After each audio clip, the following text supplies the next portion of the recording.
The Black Stone by Robert E. Howard. They say foul beings of old time still lurk in dark forgotten corners of the world, and gates still gape to loose on certain nights, shapes pent in hell. Justin Jeffrey. I read of it first in the strange book of von Junst, the German eccentric who lived so curiously and died in such grisly and mysterious fashion.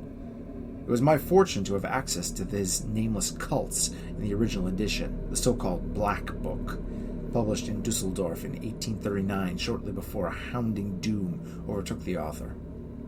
Collectors of rare literature are familiar with nameless cults mainly through the cheap and faulty translation which was pirated in London by Bridewell in 1845, and the carefully expurgated edition put out by the Golden Goblin Press of New York in 1909. But the volume I stumbled upon was one of the unexpurgated German copies, with heavy leather covers and rusty iron hasps. I doubt if there are more than a half dozen of such volumes in the entire world today, for the quantity issued was not great, and when the manner of the author's demise was bruited about, many possessors of the book burned their volumes in panic. Von Junst spent his entire life, 1795 to 1840, delving into forbidden subjects.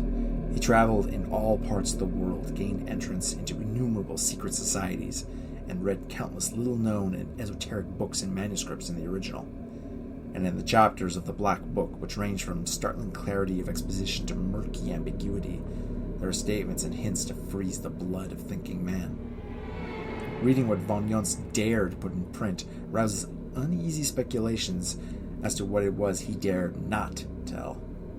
What dark matters, for instance, were contained in those closely written pages that form the unpublished manuscript on which he worked unceasingly for months before his death, and which lay torn and scattered all over the floor of the locked and bolted chamber in which von Junst was found dead with the marks of taloned fingers on his throat.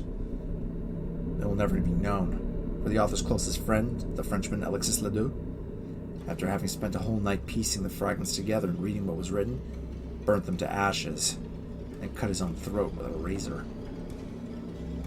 But the contents of the published matter are shuddersome enough, even if one accepts the general view that they but represent the ravings of a madman. There, among many strange things, I found mention of the Black Stone, that curious, sinister monolith that broods among the mountains of Hungary, and about which so many dark legends cluster. Von Junst did not devote much space to it. The bulk of his grim work concerns cults and the objects of dark worship which he maintained existed in his day, and it would seem that the Black Stone represents some order or being lost and forgotten centuries ago. But he spoke of it as one of the keys, a phrase used many times by him in various relations and constituting one of the obscurities of his work. And he hinted briefly at curious sights to be seen about the monolith on Midsummer's Night. He mentioned Otto Dostmann's theory that this monolith was a remnant of the Hunnish invasions and had been erected to commemorate a victory of Attila over the Goths. Von Junst contradicted this assertion without giving any refutatory facts, merely remarking that to attribute the origin of the Black Stone to the Huns was as logical as assuming that William the Conqueror reared Stonehenge. This implication of enormous antiquity piqued my interest immensely, and after some difficulty I succeeded in locating a rat-eaten and moldering copy of Dostmann's Remnants of Lost Empires, Berlin, 1809, Der Drachenhaus Press. I was disappointed to find that Dostmann referred to the Black Stone even more briefly than had von Junst, dismissing it with a few lines as an artifact comparatively modern in contrast with the Greco-Roman ruins of Asia Minor, which were his pet theme. He admitted his inability to make out the defaced characters on the monolith, but pronounced them unmistakably Mongoloid. However, little as I learned from Dostmann, he did mention the name of the village adjacent to the Black Stone, Strevoicavar, an ominous name, meaning something like Witch Town. A close scrutiny of guidebooks and travel articles gave me no further information. Strevoicavar, not on any map that I could find, lay in a wild, little-frequented region out of the path of casual tourists. But I did find subject for thought in Dornley's Magyar Folklore. In his chapter on dream myths, he mentions the Black Stone and tells of some curious superstitions regarding it. especially the belief that if anyone sleeps in the vicinity of the monolith, that person will be haunted by monstrous nightmares forever after. And he cited tales of the peasants regarding two curious people who ventured to visit the stone on Midsummer Night and who died raving mad because of something they saw there. That was all I could glean from Dornley, but my interest was even more intensely roused as I sensed a distinctly sinister aura about the stone. The suggestion of dark antiquity, the recurrent hint of unnatural events on Midsummer Night, touched some slumbering instinct in my being, as one senses rather than hears the flowing of some dark subterraneous river in the night. And I suddenly saw a connection between the stone and a certain weird and fantastic poem written by the mad poet Justin Jeffrey, The People of the Monolith. Inquiries led to the information that Jeffrey had indeed written that poem while traveling in Hungary, and I could not doubt that the black stone was the very monolith to which he referred in his strange verse. Reading his stanzas again, I felt once more the strange dim stirrings of subconscious promptings that I had noticed when first reading of the stone. I had been casting about for a place to spend a short vacation, and I made up my mind. I went to Strevoicavar. A train of obsolete style carried me from Temesvar to within striking distance, at least of my objective, and a 3 days' ride in a jouncing coach brought me to the little village, which lay in a fertile valley high up in the fir-clad mountains. The journey itself was uneventful, but during the first day we passed the old battlefield of Szomval, where the brave Polish-Hungarian knight Count Boris Vladimir made his gallant and futile stand against the victorious hosts of Suleiman the Magnificent when the Grand Turk swept over Eastern Europe in 1526. The driver of the coach pointed out to me a great heap of crumbling stones on a hill nearby, under which, he said, the bones of the brave count lay. I remembered a passage from Larsson's Turkish Wars. Quote, "After the skirmish, in which the count with his small army had beaten back the Turkish advance guard, the count was standing beneath the half-ruined walls of the old castle on the hill, giving orders as to the disposition of his forces, when an aide brought to him a small lacquered case which had been taken from the body of the famous Turkish scribe and historian, Selim Bahadur, who had fallen in the fight. The count took therefrom a roll of parchment and began to read, but he had not read far before he turned very pale and, without saying a word, replaced the parchment in the case and thrust the case into his cloak. At that very instant, a hidden Turkish battery suddenly opened fire, and the balls striking the old castle, the Hungarians were horrified to see the walls crash down in ruin, completely covering the brave count. Without a leader, the gallant little army was cut to pieces, and in the war-swept years which followed, the bones of the noblemen were never recovered. Today the natives point out a huge and mouldering pile of ruins near Szomval, beneath which, they say, still rests all that the centuries have left of Count Boris Vladimir." End quote. I found the village of Strevoicavar a dreamy, drowsy little village that had apparently belied its sinister cognomen. A forgotten black eddy that progress had passed by. The quaint houses and the quainter dress and manners of the people were those of an earlier century. They were friendly, mildly curious, but not inquisitive, though visitors from the outside world were extremely rare. "Then years ago another American came here and stayed a few days in the village," said the owner of the tavern where I had put up. "A young fellow in queer acting, mumbled to himself, a poet, I think." I knew he must be Justin Jeffrey. "Yes, he was a poet," I answered, "and he wrote a poem about a bit of scenery near this very village." "Indeed?" Mine host's interest was aroused. "Then since all great poets are strange in their speech and actions, he must have achieved great fame, for his actions and conversation were the strangest of any man I ever knew." "As is usual with artists," I answered, "most of his recognition has come since his death." "He is dead, then?" "He died screaming in a madhouse 5 years ago." "Oh, too bad, sighed mine host sympathetically. "Poor lad. He looked too long at the black stone." My heart gave a leap, but I masked my keen interest and said casually, "I have heard something of this black stone, somewhere near this village, is it not?" "Nearer than any Christian folk wish," he responded. "Look!" He drew me to a latticed window and pointed up at the fir-clad slopes of the brooding blue mountains. "There, beyond where you see the bare face of that jutting cliff, stands that accursed stone. Would that it were ground to powder and the powder flung into the Danube to be carried to the deepest ocean. Once men tried to destroy the thing, but each man who laid hammer or maul against it came to an evil end. So now the people shun it." What is there so evil about it? I asked curiously. It is a demon-haunted thing, he answered uneasily, and with a suggestion of a shudder. In my childhood I knew a young man who came up from below, and laughed at our traditions. In his foolhardiness he went to the stone one midsummer night, and at dawn stumbled into the village again, stricken dumb and mad. Something had shattered his brain and sealed his lips, for until the day of his death, which came soon after, he spoke only to utter terrible blasphemies, or to slaver gibberish. My own nephew, when very small, was lost in the mountains and slept in the woods near the stone, and now in his manhood he is tortured by foul dreams, so that at times he makes the night hideous with his screams, and wakes with cold sweat upon him. But let us talk of something else, Herr. It is no good to dwell upon such things. I remarked on the evident age of the tavern, and he answered with pride. The foundations are more than 400 years old. The original house was the only one in the village which had not burned to the ground when Suleiman's devils swept through the mountains. Here in the house that then stood on these same foundations, it is said the scribe Selim Bahadur had his headquarters while ravaging the country hereabouts. I learned then that the present inhabitants of Strevoicavar are not descendants of the people who dwelt here before the Turkish raid in 1526. The victorious Muslims left no living human in the village or the vicinity thereabouts when they passed over. Men, women, children they wiped out in one red holocaust of murder, leaving a vast stretch of country silent and utterly deserted. The present people of Strevoicavar are descended from the hardy settlers from the lower valleys who came to the upper levels and rebuilt the ruined village after the Turk was thrust back. Mine host did not speak of the extermination of the original inhabitants with any great resentment, and I learned that his ancestors in the lower levels had looked on the mountaineers with even more hatred and aversion than they regarded the Turks. He was rather vague regarding the causes of this feud, but said that the original inhabitants of Strevoicavar had been in the habit of making stealthy raids on the lowlands and stealing girls and children. Moreover, he said that they were not exactly of the same blood as his own people.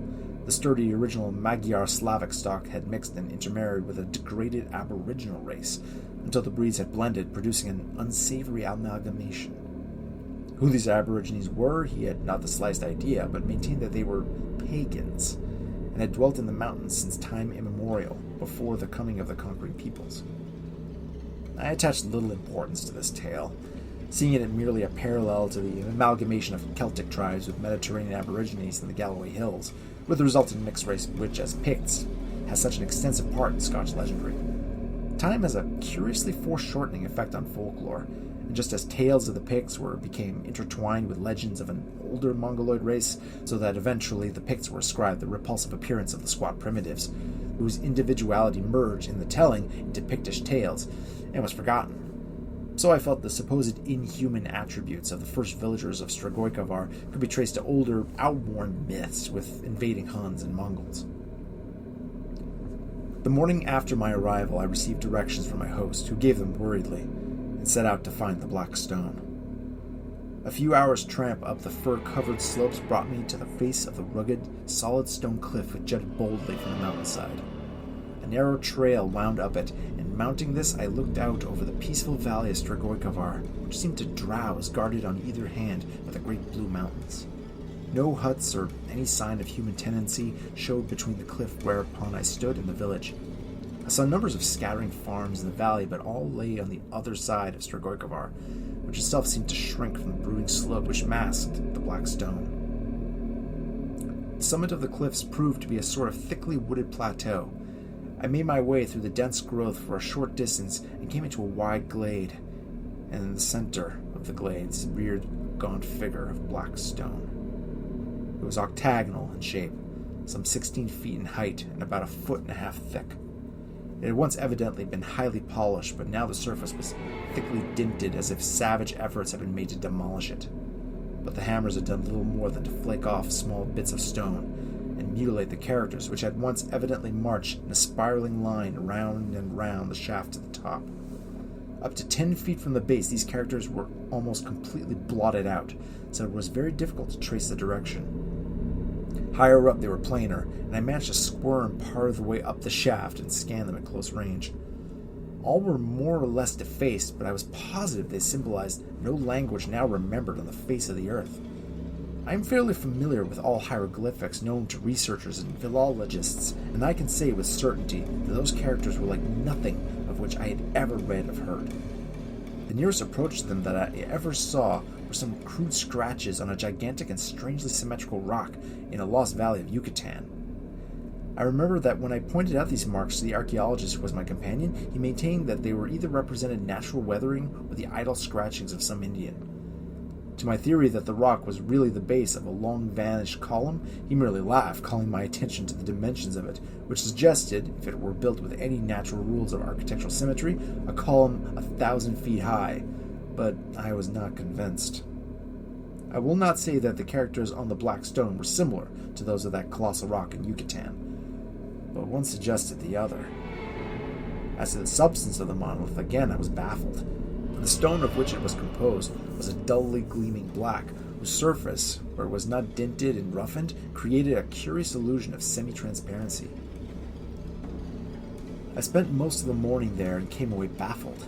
No connection of the stone with any other artifact in the world suggested itself to me. It was as if the monolith has been reared by alien hands in an age distant and apart from human kin. I returned to the village with my interest in no way abated.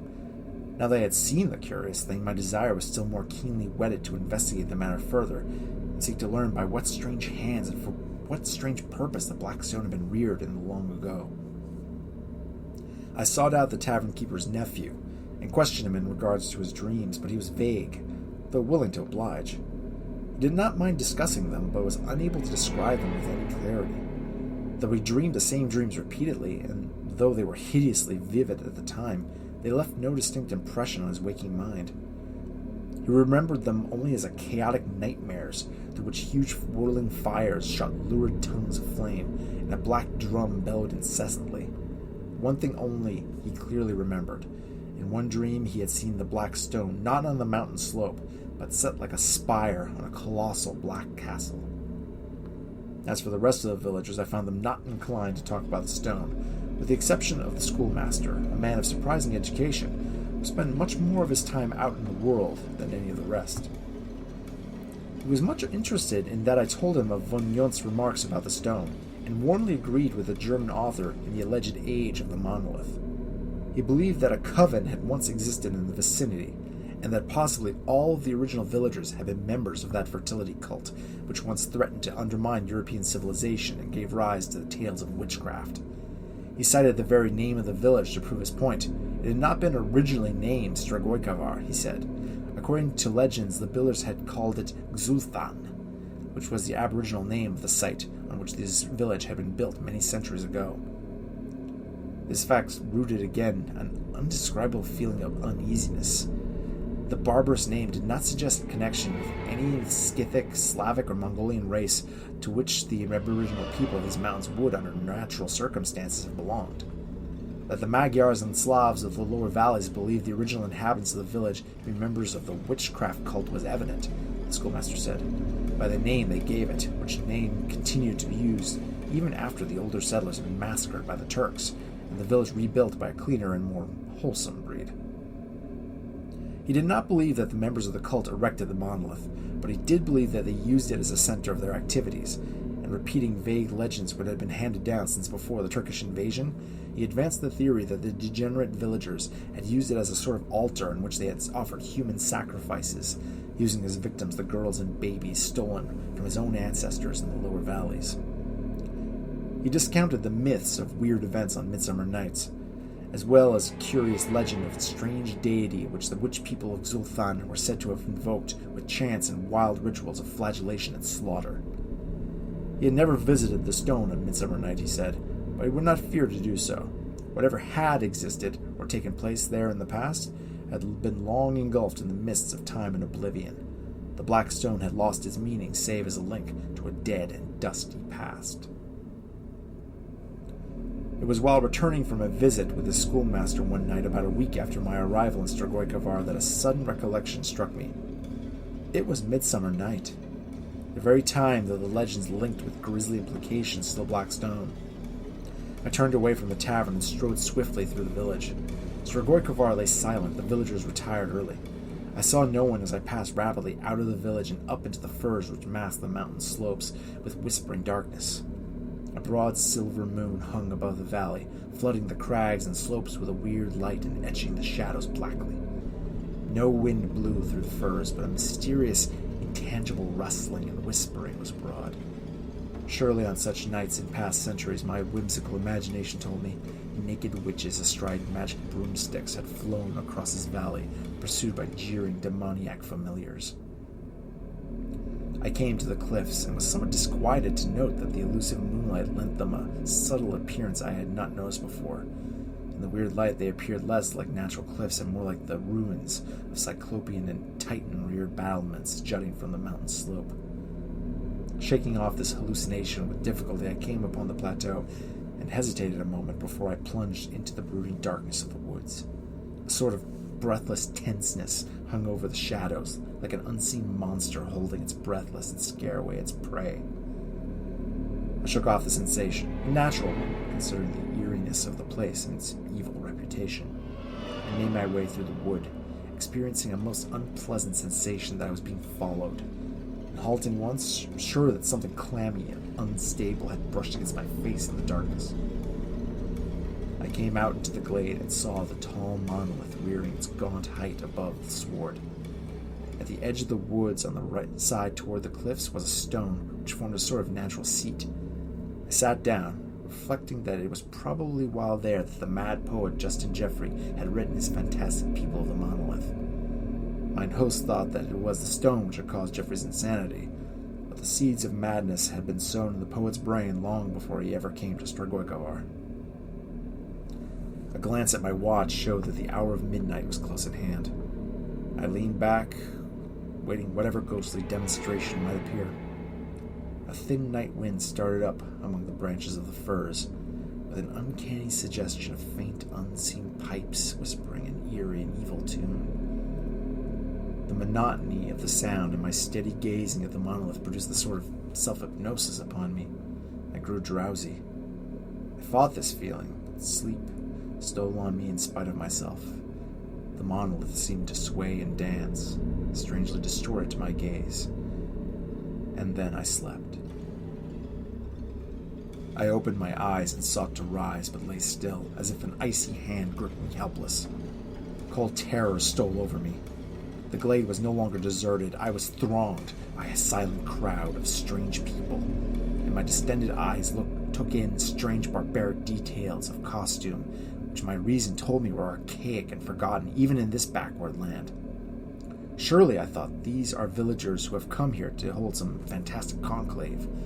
But another glance told me that these people were not of the folk of Strevoicavar.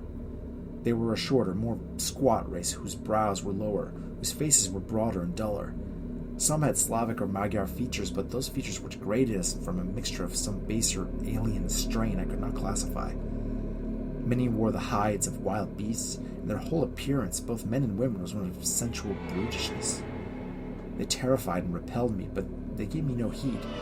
They formed in a vast half-circle in front of the monolith and began a sort of chant, flinging their arms in unison and weaving their bodies rhythmically from the waist upward. All eyes were fixed on the top of the stone, which they seemed to be invoking. But strangest of all was the dimness of their voices.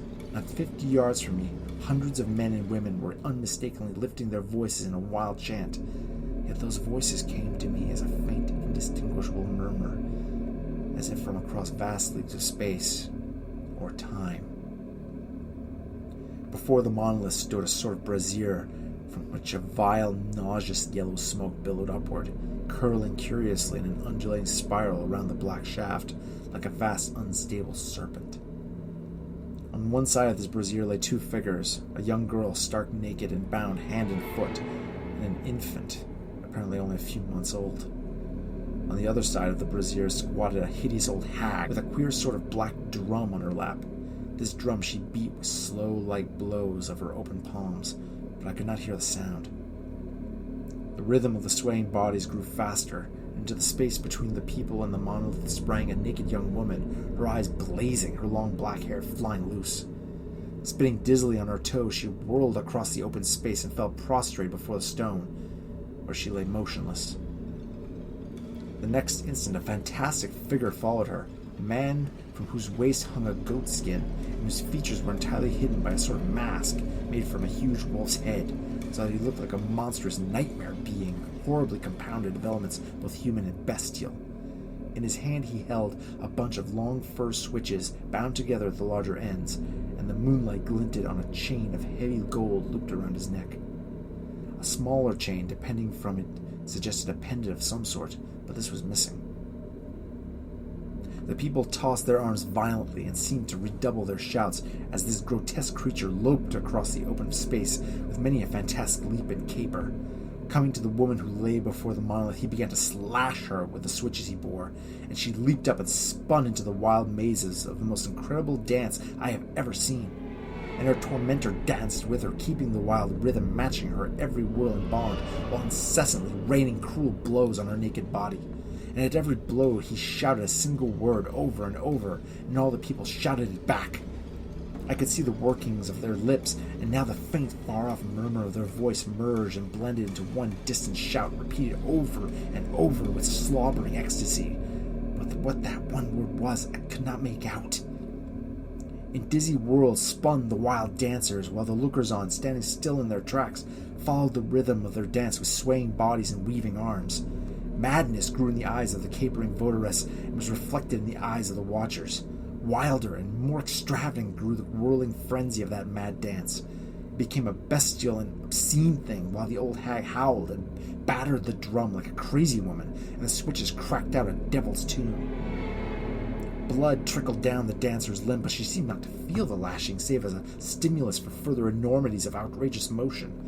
Bounding into the midst of the yellow smoke, which now spread out tenuous tentacles to embrace both lying figures, she seemed to merge with that foul fog and veil herself with it. Then, emerging into plain view, closely followed by the beast thing that flogged her, she shot into an indescribable, explosive burst of dynamic, mad motion, and on the very crest of that mad wave she dropped suddenly to the sward, quivering and panting as if completely overcome by her frenzied exertions. The lashing continued with unabated violence and intensity, and she began to wriggle toward the monolith on her belly. The priest, or such I will call him, followed, lashing her unprotected body with all the power of his arm as she writhed along, leaving a heavy track of blood on the trampled earth. She reached the monolith, and gasping and panting, flung both arms about it and covered the cold stone with fierce hot kisses, as in frenzied and unholy adoration.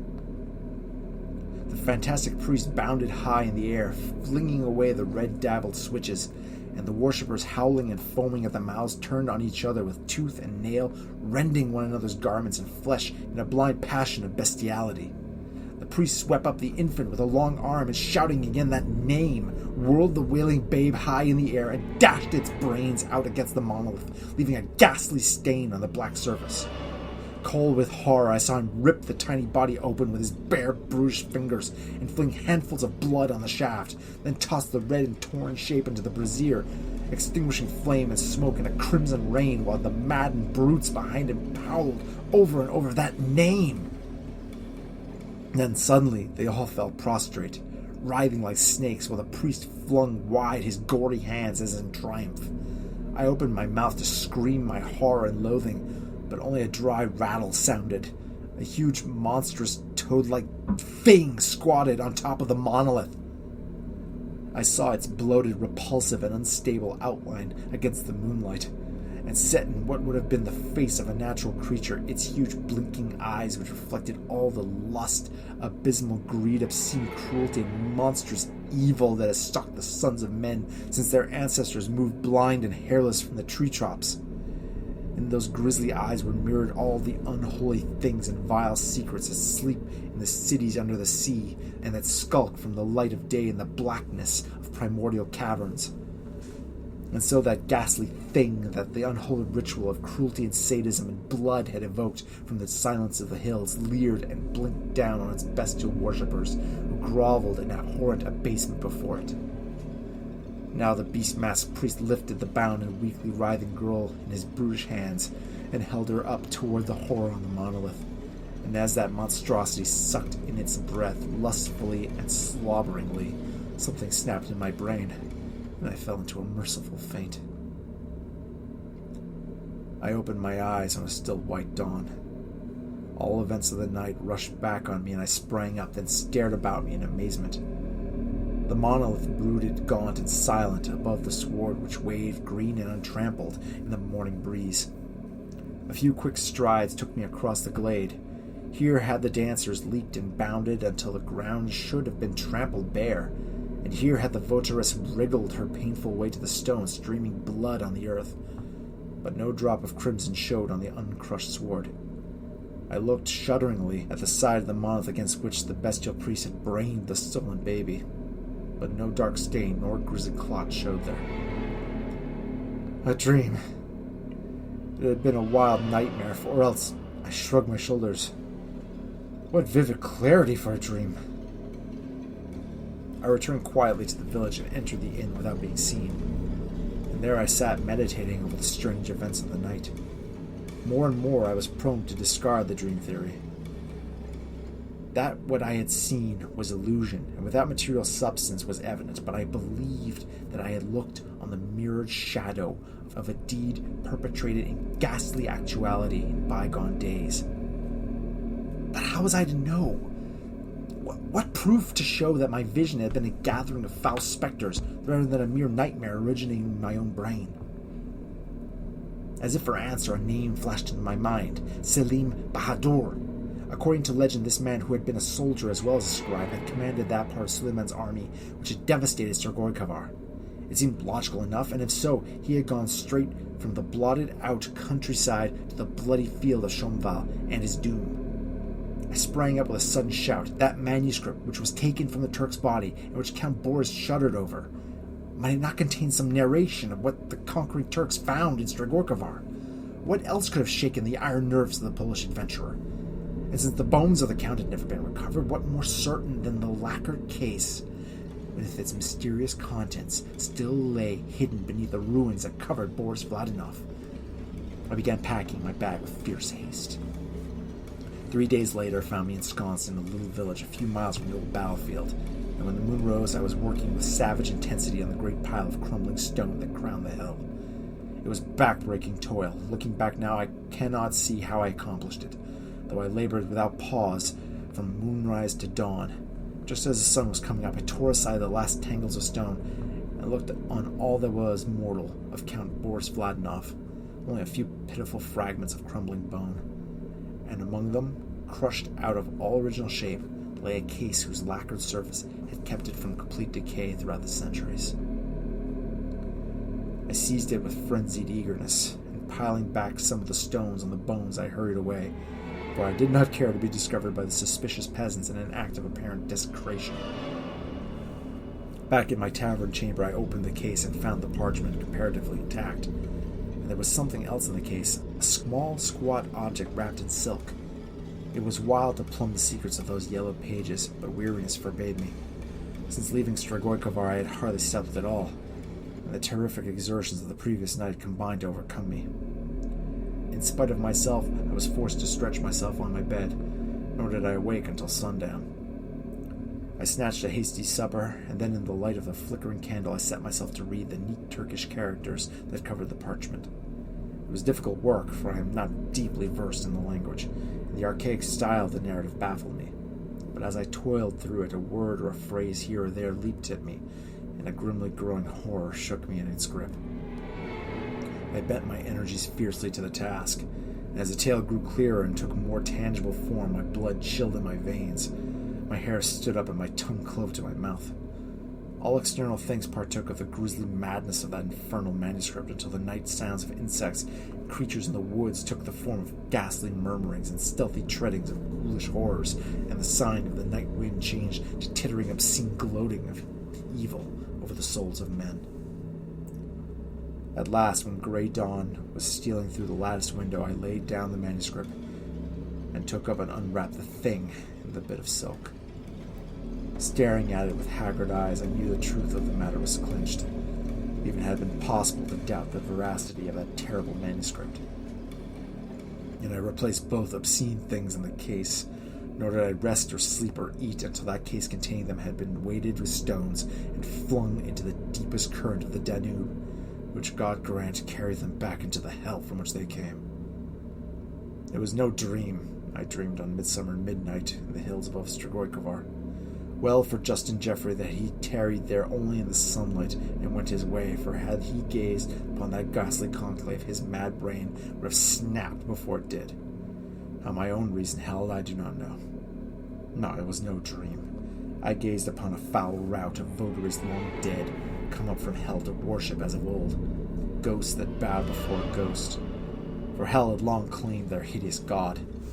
Long, long he dwelt among the hills, a brain-shattering vestige of an outworn age, but no longer his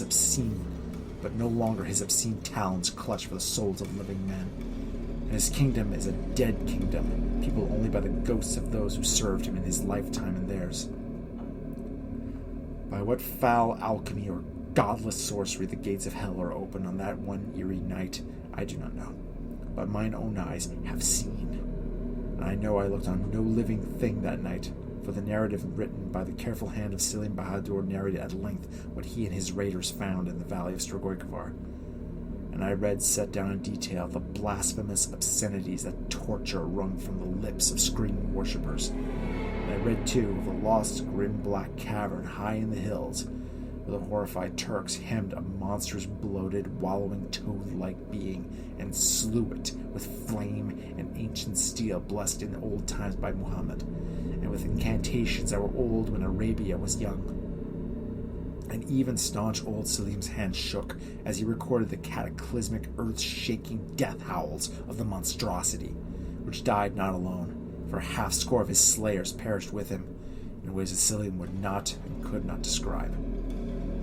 And the squat idol, carved of gold and wrapped in silk, was an image of himself, and Selim tore it from the golden chain that looped the neck of the slain high priest of the mask. Well that the Turks swept that foul valley with tortured gleaming steel.